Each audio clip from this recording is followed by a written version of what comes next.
Today, I'll be covering the highest leverage way to increase leads on your website. We're not talking about your homepage or landing page or even your navigation. Today, we're talking about contact forms. This might seem like a no-brainer to some of you, but I see so many B2Bs just slap a contact form on their website and never think about it again. This is a huge mistake. There's so much immediate benefit from optimizing a contact form if you do it the right way. I'll be covering how we help our clients routinely 2x and even sometimes 3x leads overnight by implementing these best practices. Are you interested yet? Let's get into it. Form labels. The first major mistake I see B2Bs do is remove form labels in favor of a slick look. It's a bad move for a lot of reasons. Let's dive into them. It's bad for accessibility because screen readers use these labels to help those with vision impairments know what each field is. It's bad for user experience because if there's no label, you can easily lose track of what form field you're filling out. And it's bad for conversions because if you're making people stop and start filling out the form due to poor UX, the likelihood of them completing the form goes down considerably. Field width. Avoid placing form fields left and right of each other whenever possible. By maintaining a single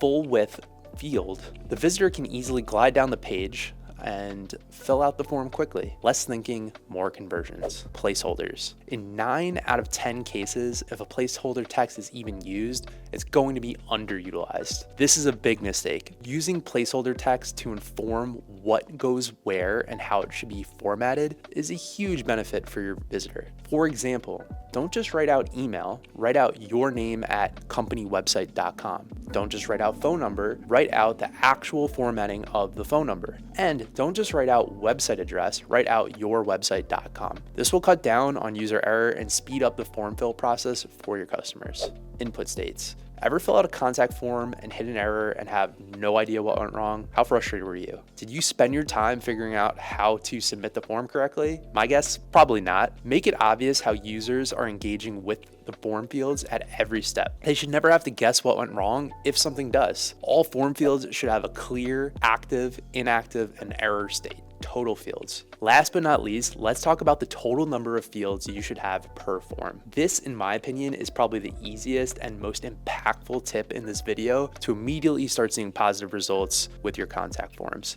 Keeping forms short improves the rate at which they're completed. Each contact form should really have no more than 7 fields. Fields to always include would be first name, last name, and email address. Why? Because at the bare minimum, this is the information you need to have your CRM filled out correctly and to be able to continue to follow up with these prospects. Fields that you can include most of the time would be things like phone number, company name, message field, and how do you hear about us. These are fields, in my opinion, that are nice to haves, but not necessarily need to haves. You can often extract things like company name based on the email that they provide, how they found you by having well-tuned analytics, and why they reached out by just using a short email to follow up. Phone numbers are important, but they're also one of those things that prospects are most hesitant to give out. So if you don't make it a requirement, you'll likely see form fills increase. Fields to avoid would be things like what's your budget or what's your timeline.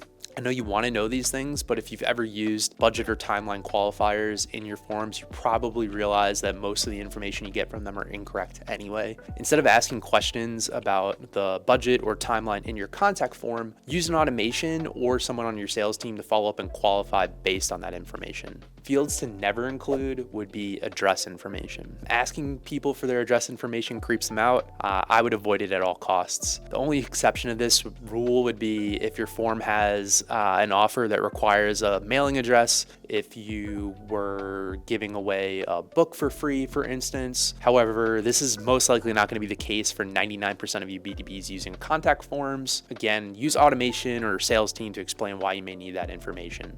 Wrapping up, let's quickly recap what we discussed today. Always have form labels, make your input fields full width, use descriptive placeholder text, make clear action states for input fields, and keep forms short and only ask for what's essential. If you've enjoyed this video, hit like. If you loved this video, let us know in the comments. And if you want more actionable advice, subscribe to this channel for future updates and more content just like this.